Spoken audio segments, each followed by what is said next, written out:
इनकलाब। यहां मौजूद सभी क्रांतिकारी साथियों को, बुजुर्गों को, माताओं को, बहनों को, दोस्तों को, सबको मेरा इस्तकबाल, सबको हाथ जोड़कर नमस्ते। जैसे कि अपने उद्बोधन में प्रधान जी ने बताया था, चौधरी साहब ने, कि कुछ ताकतें हैं जो ऐसा प्रयास कर रही हैं जो हम लोगों को काबू करने का, उनके खिलाफ हम लोगों को इकट्ठा होकर के लड़ना होगा और इन ताकतों से अपने देश को बचाना होगा। लेकिन पहले मालूम तो हो कि वो ताकतें कौन हैं, क्या करना चाहती हैं, क्या पर्पस है और यहां इकट्ठा होने का मकसद क्या है। क्योंकि मुझे अब तक सुबह से लेके हम लोग बैठे हुए हैं, अभी तक मुझे तो क्लियर नहीं हुआ कि भाई हम क्या बात कर रहे हैं। और आगे की रणनीति तो तभी तय करेंगे ना जब हमें यह मालूम होगा कि भाई हमारी लड़ाई किसके साथ है, हमारा झगड़ा किसके साथ है। वो पानी दिए तो पहले कुछ चीजों को एक बार रिमाइंड करा लेते हैं। मुझे यह बताइए, आप में से किसान आंदोलन में एक्टिवली कौन कौन पार्टिसिपेट करता रहा है, बताएंगे एक बारी।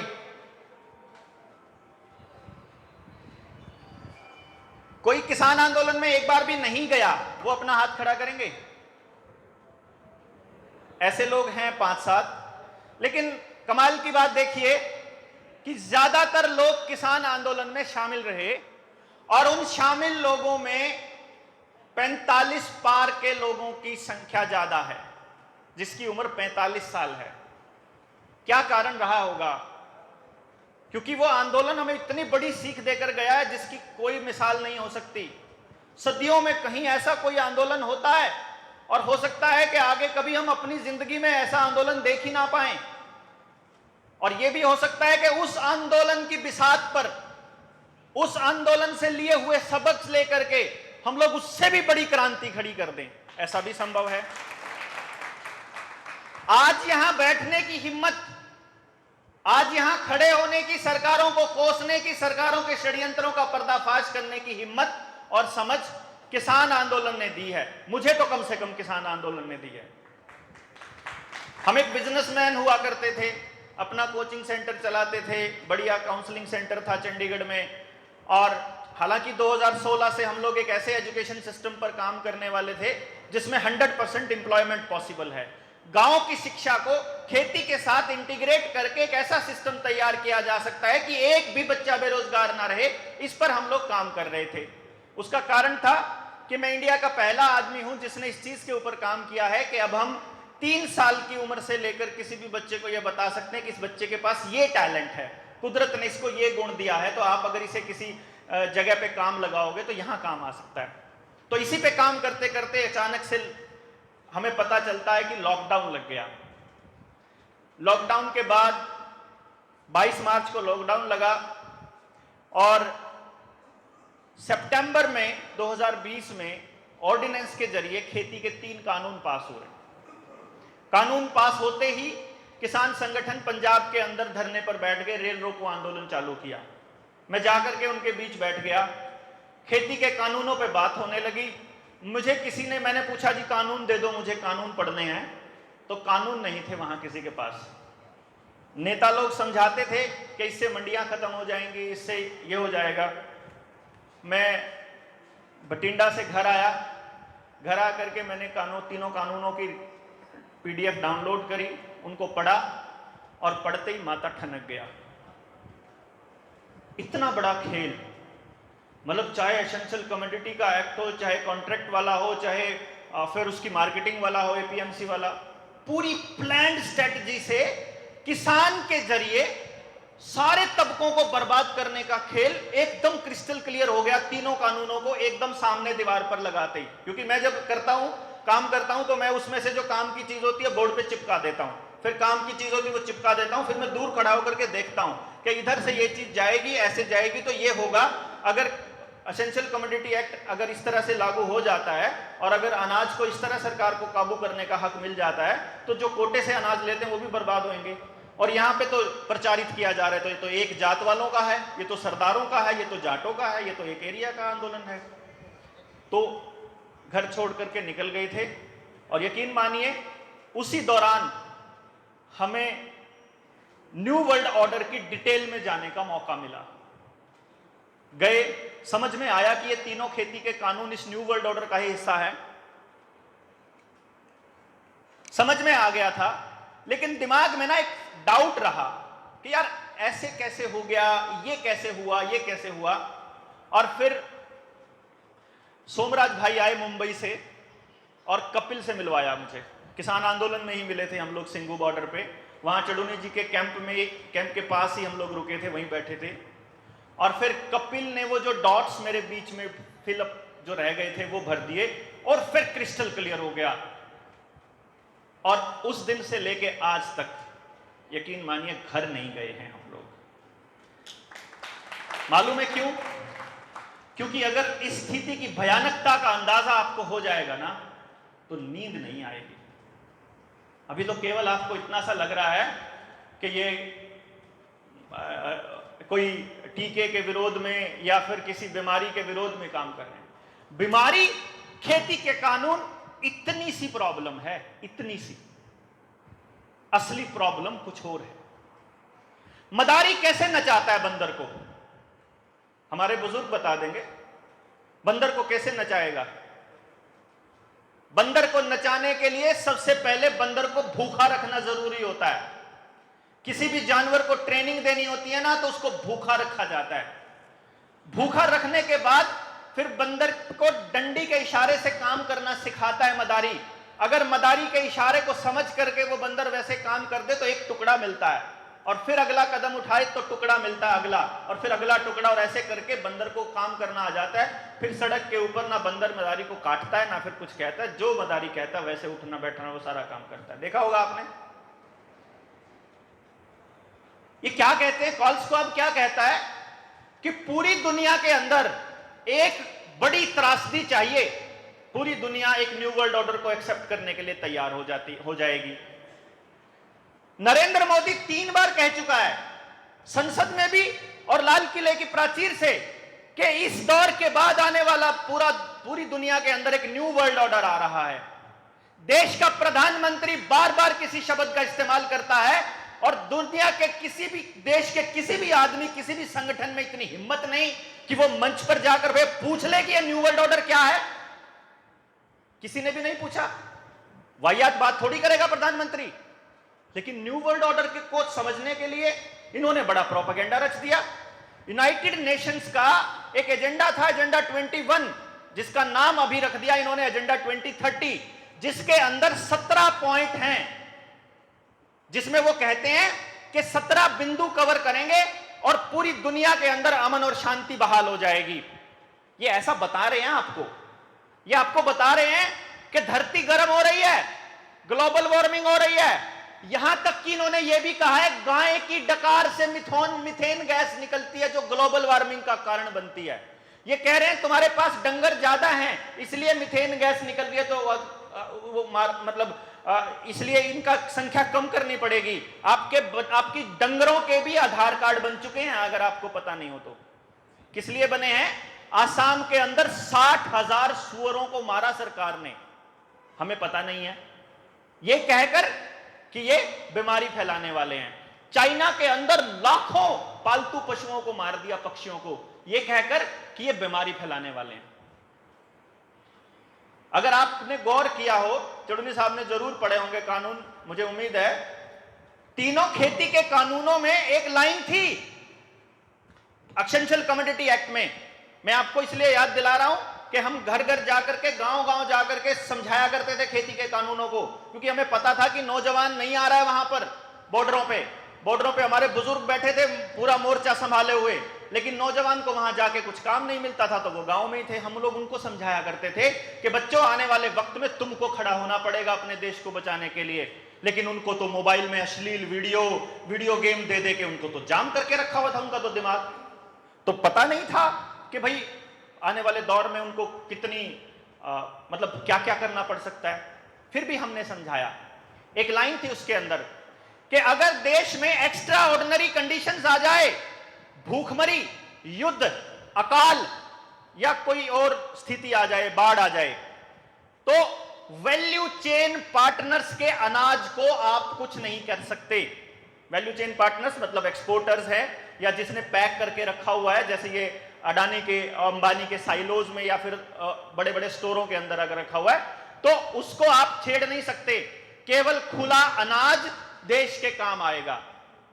यानी देश के पास अगर अनाज ना बचे तो किसान के घर में, उसके कूठले में, उसकी टंकी में रखे हुए अनाज को जबरदस्ती लेके आ सकते हैं। यह उस कानून में लिखा हुआ था। और अभी नया कानून आया, नेशनल हेल्थ बिल। यह किसी ने पढ़ा है आप में से? नेशनल हेल्थ बिल, जनता सरकार मोर्चा वालों को छोड़ के। नेशनल हेल्थ बिल के अंदर एक लाइन लिखी हुई है जो आने वाले मॉनसून सत्र में पेश करने वाली है सरकार।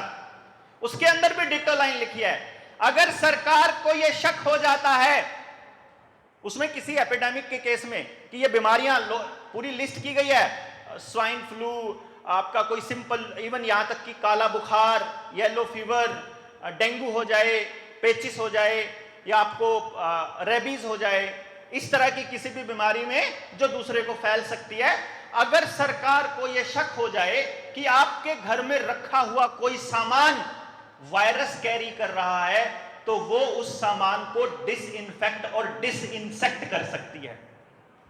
और डिसइंफेक्ट और डिसइंसेक्ट की डेफिनेशन में, परिभाषा में शुरू में लिखा हुआ है कि डिसइंफेक्ट और डिसइंसेक्ट का मतलब है डिस्ट्रॉय करना, जलाना, खत्म करना। अगर उनको शक हो जाता है आपके बेड के अंदर वायरस है, आपके घर के अंदर वायरस है, आपके कपड़ों में वायरस है, आपके डंगरों में वायरस है, आपकी तूड़ी वाले कोठड़े में वायरस है, आपकी खड़ी फसल में वायरस है, तो बिना किसी वार्निंग के उसको डिस्ट्रॉय, डिसइंफेक्ट और डिसइंसेक्ट कर सकते हैं। यह कानून में लिखा है। उसी कानून में यह लिखा हुआ है कि आपके घर के किसी सदस्य के बारे में सरकार को अगर यह शक हो जाए तो उसको क्वारंटाइन किया जा सकता है, जबरदस्ती घर से उठा करके आइसोलेट किया जा सकता है, उसको जबरदस्ती टेस्ट किया जा सकता है, उसको जबरदस्ती कोई भी दवाई दी जा सकती है, उसको जबरदस्ती कुछ भी केमिकल डाला जा सकता है इलाज के नाम पे। ये लिखा हुआ है उसके अंदर। आपके घर और आपके काम के स्थान पर बिना आपकी मर्जी के अंदर, बिना आपकी मर्जी के आपके घर में दखल दिया जा सकता है। यह उस कानून में लिखा हुआ है। मतलब हमारी बहू बेटी पसंद आ गई, वो मुगलों से भी बुरा दौर हो जाएगा कि वो उसको क्वारंटाइन कर देंगे, 14 दिन क्वारंटाइन करके रखेंगे, उसके साथ क्या बदसलूकी करेंगे, और 14 दिन के बाद वैसे ही सफेद कपड़े में लपेट करके खुद से अंतिम संस्कार कर देंगे जैसे पिछले बार किया था। ये चाहते हैं कि हम लोग अब भी चुप रहेंगे। लिखा हुआ है उसके अंदर, बकायदा कानून के अंदर, मैं अपने घर से नहीं बना रहा हूं। WMD एक्ट 2021 सॉरी, किस किसने पढ़ा है WMD? Weapon of mass destruction act. Chemical weapon के नाम पर उन लोगों को डिस्ट्रॉय करने का अधिकार वहां पे देता है। एपिडेमिक एक्ट 1897 जो आज भी लागू है, जिसके नाम पर आज हमको 500 रुपए का चालान भरना पड़ रहा है खुली हवा में सांस लेने का। हमको तो नहीं, हमारा चालान काटने की तो औकात नहीं है इनकी, लेकिन आम आदमी को तो परेशान कर रहे हैं ना ये 1897 के एक्ट के नाम पे। 2005 का पेंडेमिक जो डिजास्टर मैनेजमेंट एक्ट था वो वापस क्यों लेना पड़ा एनडीए? क्योंकि उसके हिसाब से 2 साल लॉकडाउन लगा के जिसका धंधा खराब हुआ था, जिस किसान की आमदनी कम हुई है, जिस मजदूर की नौकरी गई है, जिसकी दुकान खराब हुई है, जिस मिस्त्री का काम धंधा खराब हुआ है, हर उस आदमी को 4 लाख रुपया मुआवजा देना बनता है। डिजास्टर मैनेजमेंट एक्ट के जरिए के प्रावधान है उसके अंदर, पर हमें पता ही नहीं है। आपको अपने साथ लोग जोड़ने हैं, बताइए लोगों को कि 2 साल में आपका जितना भी नुकसान हुआ है लिस्ट बना के दीजिए, सरकार को भुगतान करना पड़ेगा 4 लाख रुपया पर बंदा। यह डिजास्टर मैनेजमेंट एक्ट में था। जब हम कोर्ट में गए उस टाइम पे सरकार ने उसी टाइम वो कानून वापस खींच लिया, रातों रात खींचा। पता होगा ना आपको, क्योंकि वो जो मुंह का गुलामी का जो पटका था उसके ऊपर चालान भुगत रखे थे जो लोगों ने, उन्होंने कोर्ट में दस्तक दी। मुंबई हाई कोर्ट के अंदर नीलेश ओझा, एडवोकेट नीलेश ओझा ने केस किया हुआ था। उन्होंने कहा, सरकार से पूछा कि तुम्हारी कौन सी मीटिंग के अंदर यह साबित हुआ कि मुंह ढकने से तुम किसी बीमारी को रोक सकते हो, वो साइंटिफिक प्रूफ उस मीटिंग के मिनट्स ऑफ मीटिंग ला करके दो और हमारे सामने वो दस्तावेज रखो। सरकार ने कहा हमें 1 हफ्ता चाहिए। कोर्ट ने कहा 1 हफ्ता नहीं, कल 2 बजे तक हमारे पास ये सारे दस्तावेज होने चाहिए। और सरकार ने 1 बजे national disaster management act DMA जो है एनडीएमए वापस ले लिया और कोर्ट के अंदर हफ्तानामा दिया जी हमने वापस ले लिया जी, अब किसी को लगाने की जरूरत नहीं है, रातों रात। क्यों? क्योंकि कुछ जागरूक लोगों ने कुछ सवाल उठा दिए। लेकिन हम कहा करते थे, मैं जब मुंबई गया, 3 बार महाराष्ट्र गया हूं मैं, मुंबई में मैं जब एडवोकेट नीलेश ओझा से मिला तो मैंने हर बार उनको एक ही बात कही कि एडवोकेट साहब ये लड़ाई कोर्ट से ऊपर जा चुकी है, सारी कोर्ट मैनेज की जा चुकी हैं, सारी की सारी कोर्ट, आपको केवल झूठी उम्मीद दिखाई जाएगी। अगर किसानों ने, किसान नेताओं ने, संयुक्त किसान मोर्चा ने अगर सुप्रीम कोर्ट की उस कमेटी के सामने अपनी बात रखने की हामी भर दी होती, अगर सुप्रीम कोर्ट की बात मानने की हामी भर दी होती, तो आज नरेंद्र मोदी अपने कानून वापस नहीं लेता। हमें उस पर भरोसा नहीं था और हम अड़े रहे कि हमको ये कानून वापस करने हैं तो वापस करने पड़े, चाहे वो अंतरराष्ट्रीय दबाव के चलते हो। हालांकि कुछ लोगों को लगता है कि पब्लिक के दबाव में वापस लिए। पब्लिक के दबाव में अगर नरेंद्र मोदी को वापस लेने होते ये कानून तो पहले 2-3 महीने में ही ले लेते, जितना दबाव था। असल में उनका जो ये इंजेक्शन और सुई वाला प्रोग्राम था ये रुका हुआ था किसान आंदोलन की वजह से, क्योंकि किसान आंदोलन रोज साबित कर रहा था कि तुम फर्जीवाड़ा कर रहे हो। बॉर्डर के इस तरफ सारे के सारे एक थाली में खाते हैं, एक ट्रॉली में सोते हैं, कभी नहाते हैं कभी नहीं नहाते हैं, कोई टेंशन नहीं है उनको है। और बॉर्डर के उस तरफ उन लोगों ने पटरी के ऊपर ड्रामा चला रखा था, वहीं मेट्रो के अंदर ऊपर चढ़ो तो वहां ड्रामा चला हुआ था। उस ड्रामे का पर्दाफाश रोज की रोज किसान आंदोलन कर रहा था। लेकिन किसान आंदोलन ने यह भावना दी पूरे देश को कि अगर देश के लोग इकट्ठे होकर के उसी जोश के साथ दोबारा से खड़े होंगे तो बड़े से बड़े कानून की कोई औकात नहीं है इस देश के आगे अड़ने की। अब आपको 2-3 चीजें बताऊंगा मैं आपको।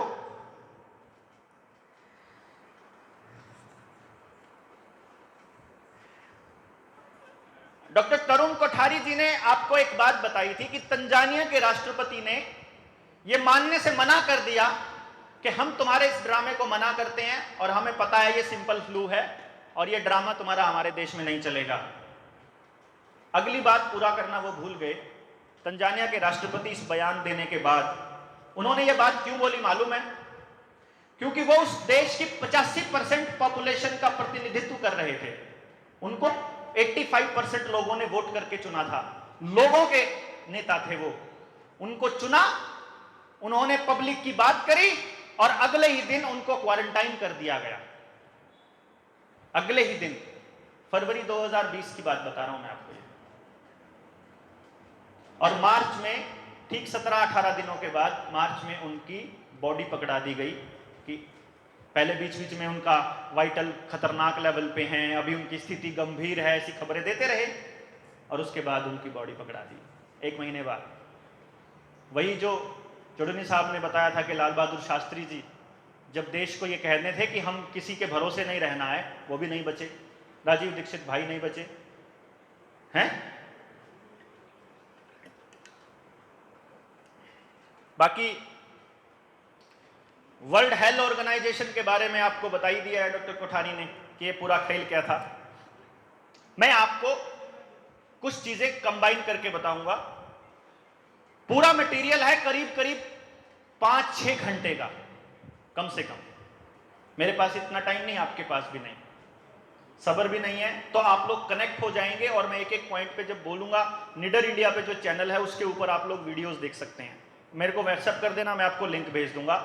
लेकिन मोटे मोटे तौर पे अभी मैं आपको कनेक्ट करके बताऊंगा कि चीजें कैसे चलती हैं। मदारी वाली बात को पूरा करते हैं। बंदर को काबू करने के लिए उसकी रोटी काबू में हो जाए तो हो जाएगा। आपको काबू करने के लिए आपकी रोटी, आपका पानी, आपकी जिंदगी से जुड़ी हर चीज अगर काबू कर ली जाए तो आप वैसे ही करोगे जैसे कहा जाएगा। पिछले 2 साल से कर तो रहे हैं।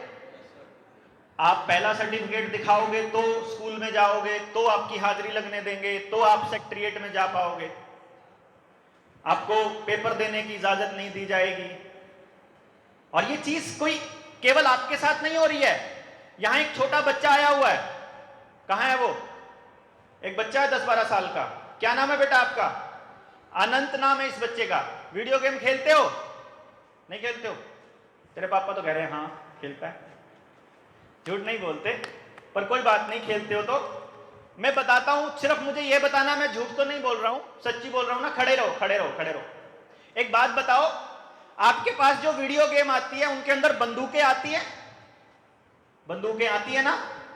उसमें जब बंदूक लगती है सामने वाले को लहू ब्लड भी निकलता है? निकलता है, ओके। और पॉइंट भी मिलते हैं। अच्छा, दूसरा, आपको ऐसी वीडियो गेम भी आती है आपके अंदर कि अगर ये वाला टास्क पूरा करोगे तो पॉइंट्स मिलेंगे, ये वाला टास्क पूरा करोगे तो आगे पावर मिलेगी, ये वाला करोगे तो आगे बढ़ने के लिए पॉइंट्स मिलेंगे। ऐसा वीडियो गेम देखा है आपने? किस किस ने देखा है? अच्छा देखा है, इसका मतलब आप खेलते हैं। ये वही, बैठो बैठो, ये वही गेम है जो मैं बता रहा हूं।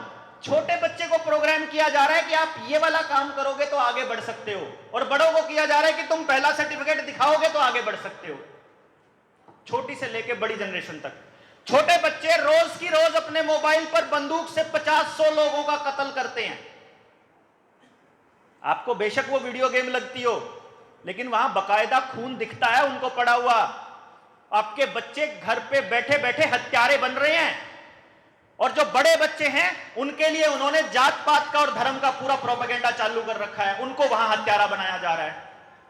स्कूल बंद करने का प्रोपेगेंडा कोई ऐसा प्रोपेगेंडा नहीं है जो ऐसे ही चल रहा हो। पूरी की पूरी पीढ़ी बर्बाद होती है, पूरी की पूरी पीढ़ी। अगर 2.5 करोड़ बच्चा 12वीं पास करता है ना हर साल, तो 2020 वाले पेपर से लेके 2024 तक 10 करोड़ से ज्यादा बच्चे ऐसे होंगे जो ना स्कूल में गए, ना सामाजिक ताना बाना देखा, और जो सिर्फ गूगल पे आई हुई जानकारी को सब कुछ समझते हैं, और जो मोबाइल के ऊपर वीडियो गेम और अश्लील वीडियो देख के बड़े हुए हैं। वो बच्चे कैसे वोटर बनेंगे और कैसे नागरिक बनेंगे, अंदाजा लगा लीजिए। 10 करोड़ ऐसे बच्चे। ये मैंने सिर्फ स्कूल के बच्चों की बात करी है, जो नए वोटर बनेंगे उनकी बात करी है। जो 8वीं में था 2020 के अंदर, वो 12वीं में हो जाएगा। जो 9वीं में था वो भी, जो 10वीं में था वो भी, वो वोटर बनेंगे, 18+ के हो जाएंगे।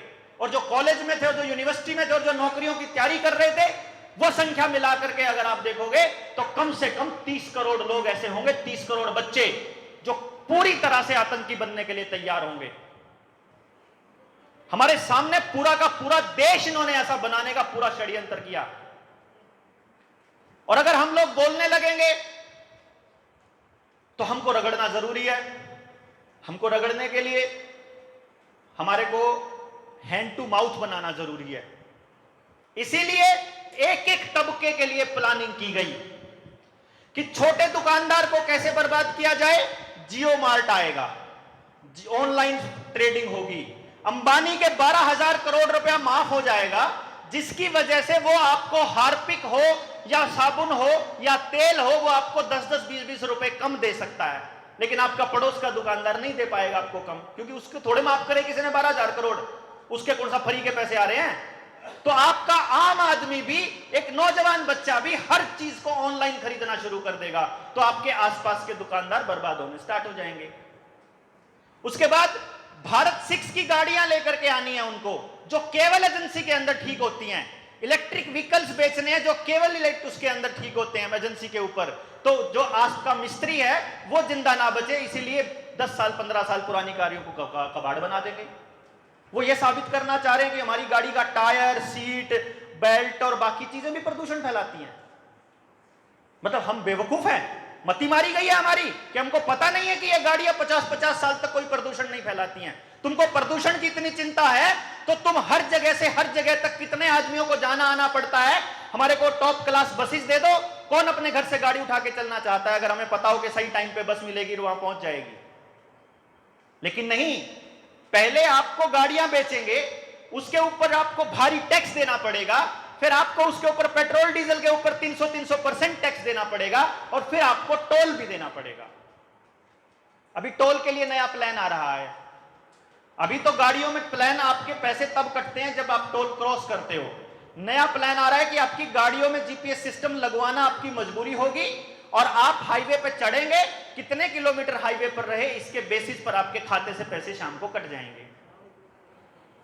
उसके बाद धीरे धीरे ये डिस्ट्रिक्ट वाले रोड पे आएगा, धीरे धीरे ये फिर आपके गली पे आएगा कि अगर आपने गाड़ी गली में निकाली है तो भी प्रति किलोमीटर आपको टैक्स देना पड़ेगा चलने का। मथुरा एक्सप्रेस हाईवे पर मोटरसाइकिल का टैक्स लगना शुरू हो चुका है। यूपी वाले साथियों बताओ जरा। और लग रहा है ना, और लॉकडाउन लगा हुआ था। आपको क्या लगता है कि देश के अंदर अनाज की ऐसी भुखमरी की पोजीशन है और इनको सीसीटीवी कैमरे लगाने की पड़ी है? ये आपके देश के अंदर दंगा कराएंगे, उस दंगे के अंदर मौजूद लोगों को पकड़ करके ये बताएंगे कि सीसीटीवी कैमरे की वजह से पकड़े गए, और आपको उस सीसीटीवी कैमरे की उपयोगिता को सिद्ध करेंगे। लेकिन असली खेल क्या है? नंबर प्लेट लगाई गई थी जो ये नए वाली, ये आपकी गाड़ी को सर्वेलेंस के लिए लगाई गई थी। ये आपके चेहरे को रिकॉग्नाइज करने के लिए हाई रेजोल्यूशन सीसीटीवी कैमरास लग रहे हैं। यानी कि जब सरकार ने वहां से फरमान जारी कर दिया है कि लॉकडाउन लगा दिया गया है, अब कोई आदमी घर से बाहर ना निकले, उसी टाइम आपके वो चालू हो जाएगा। आप घर से बाहर निकले, सीसीटीवी कैमरा ने पकड़ा और आपके खाते से पैसे कट जाएंगे। सीसीटीवी कैमरे के सोशल क्रेडिट सिस्टम के बारे में किस किस को पता है? सोशल क्रेडिट सिस्टम मालूम है किसी को? मालूम है 10-5 चाइना के अंदर पिछले 10-15 सालों से सोशल क्रेडिट सिस्टम है। वहां पर सरकार के खिलाफ लिख नहीं सकते, सरकार की किसी नीति की आलोचना नहीं कर सकते। सरकार ने जो आदेश दिया है उसका पालन करना, आपको अक्षरशः पालन करना ही होगा, वरना आपके सोशल क्रेडिट सिस्टम में पैसे कट जाएंगे। यानी आपका खाते के अंदर क्रेडिट कमाने होते हैं। यानी आप इस देश के नागरिक हो और आपको इस देश के अंदर मौजूद सुविधाओं को भोगना है। अगर आपको अपनी गाड़ी की आरसी रिन्यू करानी है, लाइसेंस रिन्यू कराना है, आपको गाड़ी की, ट्रेन की, बस की टिकट लेनी है, तो आपका स्टेटस यस होना चाहिए, वाई वाला होना चाहिए। ये सोशल क्रेडिट सिस्टम कहता है, और यही इंडिया में आ रहा है। ये सीसीटीवी कैमराज उसी का एक रूप है। 40 करोड़ लोग थे गरीबी रेखा से नीचे 2014 के अंदर, और 2021 के अंदर प्रधानमंत्री ने संसद के अंदर खड़ा होकर के कहा है कि 85 करोड़ लोगों को घर बैठे राशन दिया है। समझ सकते हैं इसकी बात? एफसीआई के पास 250 लाख मीट्रिक टन अनाज होता है हमारे पास, कि अगर देश में कभी कोई अकाल, बाढ़, सूखा, युद्ध की स्थिति आ जाए तो देश को कम से कम 2 साल का खाना खिला सके, इतना अनाज एफसीआई के पास होना चाहिए। आपको जानकर बड़ी खुशी होगी कि इस टाइम एफसीआई के पास केवल 40 लाख मीट्रिक टन अनाज बचा हुआ है। और ये किसान के लिए बर्बाद करने का षड्यंत्र क्या रचा कि जिस टाइम पे पूरी अंतरराष्ट्रीय मार्केट के अंदर गेहूं का रेट ऊपर चढ़ा, 5,000 रुपया रेट था अंतरराष्ट्रीय मार्केट के अंदर, स्टॉक एक्सचेंज के अंदर, इंटरनेशनल स्टॉक एक्सचेंज में कमोडिटी के तौर पे था गेहूं। और जब किसान का गेहूं आने लगा, आने से इमीडिएट पहले उसको वहां से हटा दिया गया कि किसान सीधा ट्रेडिंग कर लेगा अगर, तो किसान मालोमाल हो जाएगा। लेकिन नहीं, और किसान को जागृति नहीं थी, इसीलिए उसने बेचारे ने 100-150 रुपए महंगे बेचने के चक्कर में उसी साइलों में जाके अपनी ट्रालियां खड़ी कर दी, जिसके पीछे जिसको गालियां दे रहा था 2 साल से। क्योंकि उसको जागृति नहीं थी, उसको मालूम नहीं था कि तुम्हारे को रगड़ने का ही खेल है ये सारा का सारा, कि अगर सरकार के पास अनाज नहीं बचेगा तो ट्रांसपोर्ट खराब करना, स्कूल बर्बाद करना, दुकानदार बर्बाद करना, आपकी हेल्थ खराब करना, आपको डिपेंडेंट बनाना, और आपकी हर चीज को, आपके पानी के कनेक्शन को, बिजली के कनेक्शन को, लाइसेंस को, आपकी गाड़ी की आरसी को, आपके घर की रजिस्ट्रेशन, आपकी खेती, आपका सोना, आपकी चांदी, आपका लोहा, आपका ट्रैक्टर, एक एक चीज को आपके आधार कार्ड के साथ जोड़ना, उसी सोशल क्रेडिट सिस्टम की तरफ जा रहा है आप लोग। आने वाले टाइम में आपकी ये सारी चीजें उस सर्टिफिकेट के साथ जुड़ेंगी जो आपको अभी दिखाने के लिए बोल रहे थे ये लोग। लॉकडाउन आने वाला है, नेशनल हेल्थ बिल या फिर कोई नया कानून लाने के लिए इनको लॉकडाउन लगाना ही होगा, और वो लॉकडाउन आएगा और उस टाइम पे वो कानून पास होंगे। और आपके कफन में और हमारी कफन में कील ठोक दी जाएंगी। ये प्लान कर रहे हैं ये लोग। ये सोच रहे हैं कि आपकी एक एक चीज को उस नंबर के साथ जोड़ दिया जाए और फिर वो नंबर के नाम का RFID आपके हाथ में डाल दिया जाए। RFID सुनिए आपने? RFID देखिए। RFID आपकी गाड़ी के ऊपर जो फास्टैग लगता है वो रेडियो फ्रीक्वेंसी से चलता है। वो चावल के दाने जितना आपके हाथ में लगने वाला है आने वाले टाइम में। एलन मस्क ने बोल दिया है कि आने वाले वक्त में आपका हाथ मोबाइल की तरह काम करेगा और आपके शरीर को कंट्रोल करने के लिए केवल एक चिप लगानी है। अभी जिन लोगों ने ये बूटी ले ली है, जो सरकारी बूटी है, पहली और दूसरी ले ली है, जो बचे हुए हैं कोई बात नहीं, जिनको साइड इफेक्ट नहीं आया है, आने वाले वक्त में उनको साइड इफेक्ट आने वाले हैं। मैक्सिमम लोगों को आने वाले हैं। जो जो लोगों को क्रोनिकल डिजीज डेवलप हो जाएंगी, क्योंकि ICMR का डायरेक्टर जनरल बलराम भार्गव बोल चुका है 31 दिसंबर 2021 के अपने बयान में, टाइम्स ऑफ इंडिया की रिपोर्ट में छपा था, ऑल वैक्सीन जो लगाई हुई है ये they are disease modifying, they do not prevent infection. मतलब अगर आपको पहले कोई बीमारी हुई हो जिंदगी में तो अब आपको नई बीमारी होने वाली है, ये वो बोल चुका है। वही डायरेक्टर जनरल एम्स का डायरेक्टर भी बोल चुका है कि हमने नैनो पार्टिकल्स बॉडी के अंदर डालने शुरू कर दिए हैं। और ये बोल चुका है एलन मस्क, जिसने न्यूरालिंक बनाई है, कि आपकी मेमोरी को रिप्लेस किया जा सकता है। आने वाले दौर में इंसान को ट्रांस ह्यूमन बनाया जा सकता है, कंप्यूटर की तरह चलाया जा सकता है। अब जिन लोगों ने ले लिए हैं उनके दिमाग को कंट्रोल करेगा कंप्यूटर। उनके दिमाग में, शरीर में वो जा चुका है, EMF उनका बढ़ चुका। आप चेक करो, EMF रेडिएशन के साथ अपने शरीर के पास लेके जाओगे, अपना EMF बड़ा मिलेगा आपको। बहुत सारी वीडियोस वायरल हुई हैं और एक्चुअली प्रैक्टिकल देखा है हमने। अब आपका EMF चालू हुआ तो आपको कंट्रोल क्या करेगा? उसके लिए ये लोग लेकर के आ रहे हैं 5G। 4G नहीं काम करता है उसके लिए। तो अभी धीरे धीरे वो क्या कहेंगे कि हमने ना जो जियो टैगिंग करी है ना आपके पेड़ों की, जो आपके खेत में आपके पेड़ों की जियो टैग करी है, आपके खेत का जियो टैग ड्रोन से जो बना रहे हैं ना ये लोग, 1 लाख ड्रोन्स की जरूरत पड़ेगी, ड्रोन पायलट्स की। ये परसों का बयान है, 1 लाख ड्रोन पायलट। किस लिए? कहते हैं अभी तो वो ड्रोन्स जो है ना केवल आपको खाना वगैरह डिलीवर किया करेंगे, स्विगी जोमेटो वगैरह का।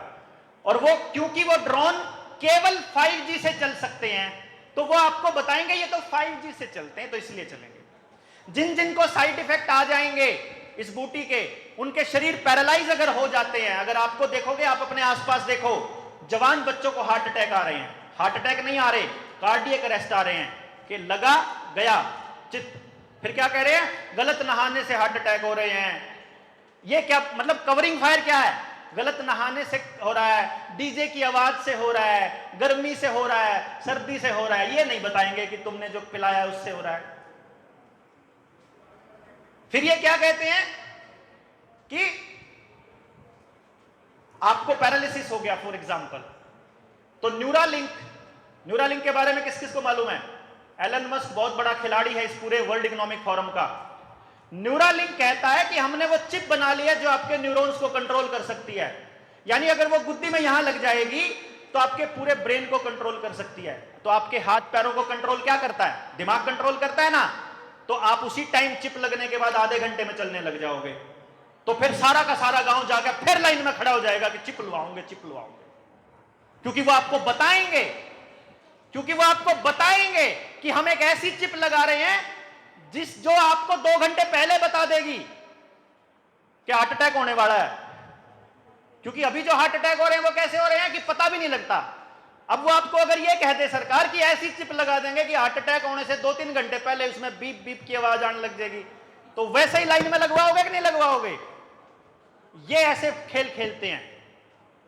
टेलीविजन, मीडिया, अखबार, आपका मोबाइल, इसकी मदद से पूरे के पूरे ब्रेन को कंट्रोल करने का काम इनका चल रहा है। आप एक बार इस मोबाइल के सामने बोल दो भाई मैंने जूते लेने, वैसे ही बोल दो, खाम खाई, बिना कुछ दबाए बोल दो। अगली बार फेसबुक खोलोगे जूते ही जूते आएंगे सामने, ले लो जूते भाई, ऑनलाइन खरीद लो, दुकान पे जाओगे तो महंगा पड़ेगा। यानी आप किससे मिलते हो, कितना चलते हो, कहां जाते हो। स्मार्ट वॉच के बारे में सुना आप लोगों ने? किस किसने सुना है स्मार्ट वॉच? इसका मतलब स्मार्ट वॉच एक ऐसी घड़ी होती है जो आप अगर अपने हाथ पर बांध लो तो पूरे दिन में आपने कितने सांस लिए, किस गति से आपका दिल धड़का, कितना ऑक्सीजन लेवल रहा, कितने कदम चले, कितने घंटे सोए, कितने घंटे साइकिलिंग करी, कितने घंटे ड्राइविंग किया, क्या किया पूरे दिन में, सारी की सारी डिटेल बता सकती है। बता सकती है ना जी? अगर वो सारी डिटेल बता सकती है तो वो मोबाइल पे भी ट्रांसफर कर सकती है, कर सकती है ना? अगर मोबाइल पे जो चीज है वो अमेरिका भी भेजी जा सकती है। तो एक बात समझ लो भैया कि जो रास्ता कुरुक्षेत्र से चंडीगढ़ जाता है वही चंडीगढ़ से कुरुक्षेत्र भी आता है। यानी जो चीज आपके शरीर से डाटा को अमेरिका भेज सकती है वो अमेरिका से भी डाटा शरीर में भी तो आ सकता है। मतलब है कि नहीं? मैं कोई अपने आप बनाई हुई बात नहीं कर रहा हूं। अगर मेरे बुजुर्ग बैठे हुए यहां पे 1985-87 में जब आपको टेलीविजन का झुंझुना पकड़ाया था ना, रामायण आती थी, महाभारत, अगर उस टाइम पे कोई आपको यह कह देता कि भाई आने वाले टाइम में आप इतना बड़ा टेलीविजन हो जाएगा कि आप अपनी जेब में लेके घूम सकोगे, बिना तार के देख पाओगे, तो उस टाइम पे लोग कहते छोरे पागल बना हुआ है तू। लेकिन आपको जानकर बड़ी हैरानी होगी कि ये जो मोबाइल है एंड्रॉयड फोन 1965 में बनके तैयार थे, आपको 2000 में दिए गए, आपको 35 साल बाद दिए गए। अब आपको समझना है कि ये खेल कौन खेल रहा है। क्या आपको मालूम है डब्ल्यूएचओ का गठन कब हुआ था? द्वितीय विश्व युद्ध के बाद 1948 में डब्ल्यूएचओ का गठन हुआ। जब भी कोई संस्था बनती है उसके पीछे किसी ना किसी संस्था की रिपोर्ट होती है। डब्ल्यूएचओ के गठन के पीछे एक कमीशन था जिसका नाम था फ्लेक्सनर कमीशन। अब्राहम फ्लेक्सनर की अध्यक्षता में वो कमीशन 1908 में बैठा था। आप सोचिए, मैं कोई रिसर्च करने लगूं तो मैं उसका डेटा उसी हिसाब से दूंगा ना, मुझे जॉन फंडिंग करेगा। तो फ्लेक्सनर को फंडिंग किसने की थी मालूम है? रॉकफेलर फाउंडेशन ने। यह नाम याद रख लीजिएगा। कौन सी फाउंडेशन? Rockefeller foundation. भ्रमित क्रांति कब आई थी? लोगों को हरित क्रांति दिखता है। हरित क्रांति कब आई थी? 70 के दशक में। उस टाइम पे हरित क्रांति के नाम पर जो हमारे को हाइब्रिड बीज दिए गए थे और जो हमें पेस्टिसाइड्स दिए गए थे और जो नए बीज मिले थे वो किसने दिए थे मालूम है आपको? Rockefeller foundation. 1971 में आपको जो बीज मिले वो रॉकफेलर फाउंडेशन ने दिए। एक बात बताइए, जो खेतों में आप गेहूं चावल या कुछ और उगाते हैं, ज्वार बाजरा कुछ भी, जो बीमारी आपको पिछले साल हो रही होती है आपके खेतों में, अगले साल भी वही बीमारी होती है क्या? हाँ जी? या बीमारी बदल के आती है? बदल के आती है। और क्योंकि आपके के सारे बीज बाजार से आते हैं तो आपके खेत में बीमारी नहीं है, इसका मतलब वो बीमारी बीज में है। अब वो बीज का माफिया कौन है? Rockefeller foundation. यानी कि बीमारी का माफिया भी रॉकफेलर फाउंडेशन। जो पेस्टिसाइड आपको दिए जा रहे हैं उसका माफिया कौन? रॉकफेलर। तेल की कंपनियों का माफिया कौन? रॉकफेलर। तेल शोधन के बाद जो केमिकल बचते हैं उससे जो दवाइयां बनती हैं, आप जिनको बीपी, जो ये बीज वाली फसलें खाते हो, मेरे बुजुर्ग बैठे हुए हैं, चुड़ुनी साहब तो काफी बुजुर्ग हैं, आप मुझे बताइए सर 50 साल पहले कितने अस्पताल, कितने डॉक्टर हुआ करते थे गांव में? गांव में कोई डॉक्टर अस्पताल नहीं होता था 50 साल पहले, 70-80 के दशक में। क्यों नहीं होता था? क्योंकि कोई बीमारी नहीं होती थी। जैसे ही हरित क्रांति आई, हमने वो बीज खाने शुरू किए, हमें blood pressure, sugar, heart attack वाली, कैंसर जैसी बीमारियां होने लगी। और जहां जहां हरित क्रांति है वहीं वहीं सबसे ज्यादा कैंसर है। पंजाब उदाहरण है इसका। वो जो दवाइयां जहां पड़ती है वहां का अंडरग्राउंड पानी कितना बर्बाद हो चुका है ये समझिए। क्योंकि वो जो दवाई वाला जो ड्रग माफिया है वो भी रॉकफेलर के हाथ में है। यानी आप बीमारी भी उनसे खरीद रहे हो और इलाज भी उनसे खरीद रहे हो। ना इलाज हो रहा, ना बीमारी ठीक हो रही। दूसरा नाम आपको याद रखना है बिल गेट्स। बोर हो रहे हैं क्या? कंटिन्यू करूं कि अभी रोकना चाहिए? मैं ज्यादा नहीं चलूंगा, मंच की अपनी मर्यादा है। 2-3 बातें बताऊंगा। बिल गेट्स, ये इसलिए जरूरी है आपके लिए बताना, आप लोगों ने ब्लू रिवर टेक्नोलॉजी किसने सुना है? ब्लू रिवर टेक्नोलॉजी, ये वो टेक्नोलॉजी है जिसका जिक्र प्रधानमंत्री ने इस वाले बजट के अंदर किया था कि ड्रोन से खेती हुआ करेगी। याद है? ब्लू रिवर टेक्नोलॉजी किसने करी? किसकी है? जॉन डीरे ट्रैक्टर की। जॉन डीरे ट्रैक्टर किसका है? बिल गेट्स का। जॉन डीरे ट्रैक्टर का सबसे बड़ा मालिक कौन? Bill Gates. डब्ल्यूएचओ का सबसे ज्यादा फंडिंग देने वाली कंपनियां कौन सी? बिल गेट्स और रॉकफेलर। डब्ल्यूएचओ को भी वही सबसे ज्यादा फंडिंग दे रहे हैं, अपनी टेक्नोलॉजी को भी दे रहा है। अपने 3.5 लाख बीजों के ऊपर पेटेंट करवा चुका है बिल गेट्स। 3.5 लाख बीज। स्वालबार्ड सीड वॉल्ट नाम है, नॉर्वे के अंदर अंटार्कटिक महाद्वीप के ऊपर बर्फ के अंदर -50 डिग्री सेल्सियस के ऊपर एक ऐसा वॉलेट बनाया इन्होंने जहां पर 3.5 लाख बीजों को सुरक्षित रख दिया। जो अपने ओरिजिनल बीज होते थे पुराने वाले, आज हमको बांझ बीज देके ओरिजिनल बीजों के ऊपर कब्जा करे बैठा है। उस स्वालबार्ड सीड वॉल्ट का मालिक भी बिल गेट्स। और कमाल की बात, जो आपके शरीर के अंदर ये केमिकल डाला जा रहा है इस बीमारी के नाम पे, उस केमिकल का सारी की सारी मैन्युफैक्चर कंपनियों का 50% पार्टनर कौन? Bill Gates. और इस टेक्नोलॉजी का पेटेंट किसका? बिल गेट्स का। और पेटेंट का कानून यह कहता है कि जिनके शरीर में यह केमिकल जा चुका है, क्योंकि इसके अंदर नैनो पार्टिकल्स इस्तेमाल हुए हैं, तो आपके शरीर पर आपका अधिकार नहीं रहा।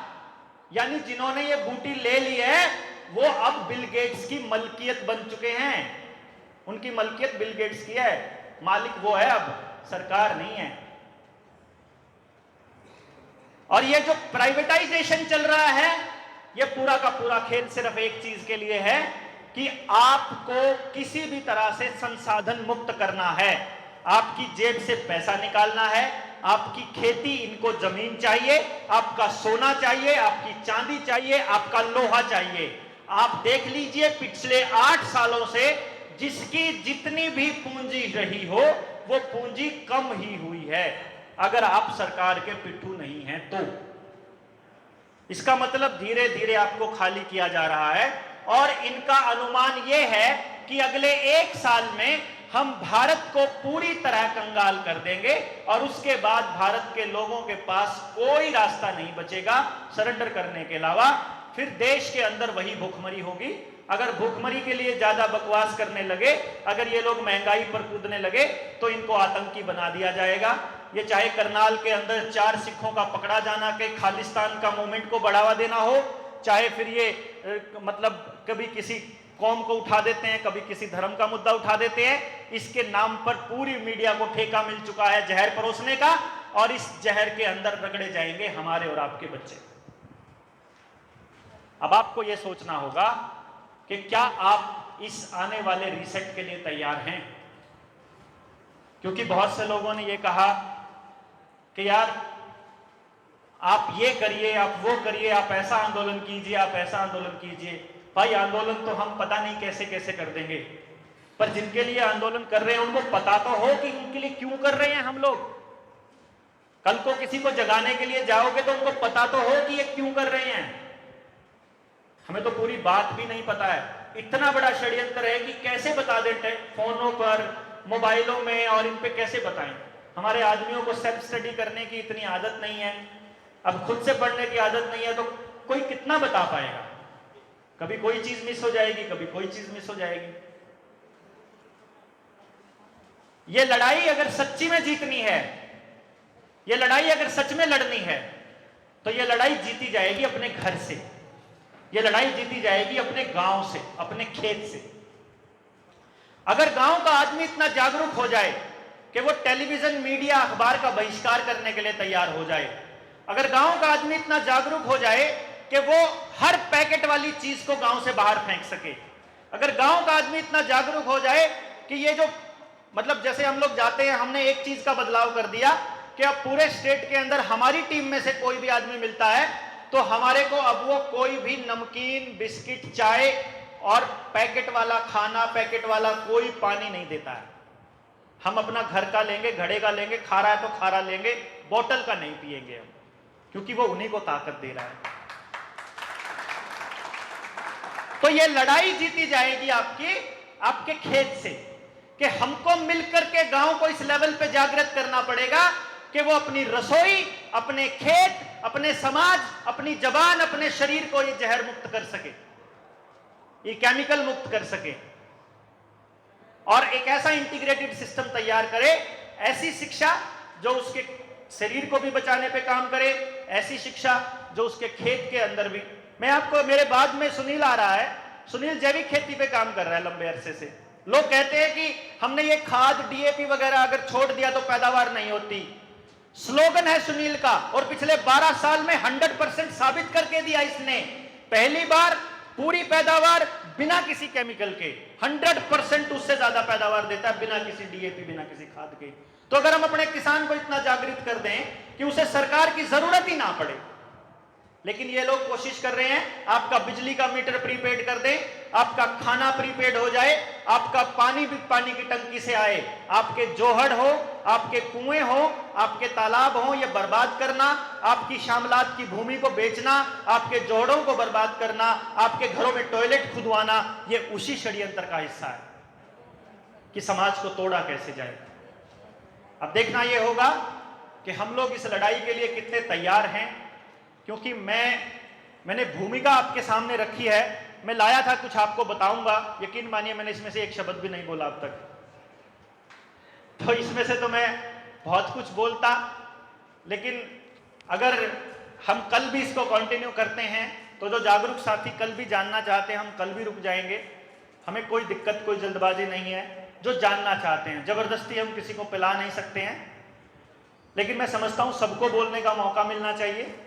और मैं अपनी मर्यादा को खुद से समझ के इस दिशा में हम लोग काम करें कि एक साथ आए, एक साथ आकर के इस चीज के ऊपर फोकस ना करें कि मेरा नाम कितना चला, कितना नहीं चला। और क्योंकि मैंने देखा है संगठन बनते हैं, कई बार लड़ाइयाँ इस बात पे हो जाती हैं कि मेरे को कोने में क्यों खड़ा किया, मेरे को बीच में क्यों नहीं बिठाया, मेरा फोटो क्यों नहीं आया, अखबार में मेरा नाम क्यों नहीं आया। ये सब चीज़ों से बहुत ऊपर उठना पड़ेगा। अभी थोड़ी देर पहले सुमन मुझे बोल रही थी कि पीछे बैनर क्यों नहीं बनवाया। मैंने कहा बैनर में किस किस का नाम लिखवाते, क्या क्या लगाते, क्या पता इसी बात पे जूते बजाए तो रहने ही दो। तो क्यों क्यों क्यों हमें नाम के लिए नहीं चलना है। बेसिकली समाज को जोड़ने का काम तभी संभव होगा जब आपके अंदर भी वही आग हो जो हमारे में है, और आप भी आगे इस आग से दूसरी आग को कंटिन्यू कर सके। सुनील, तो आप लोग जागिए, अपने लोगों को जगाइए, इकट्ठा होइए एक साथ, और इस जागृति वाले मिशन को कंटिन्यू रखे हुए हमने निडर इंडिया वाले चैनल पे। आप लोग वहां ले सकते हैं पूरी जानकारी, और फिर से दोबारा भी, क्योंकि ये रुकने वाला नहीं है सिलसिला। आज हम यहाँ इकट्ठे हुए हैं, कल को हम लोग हिसार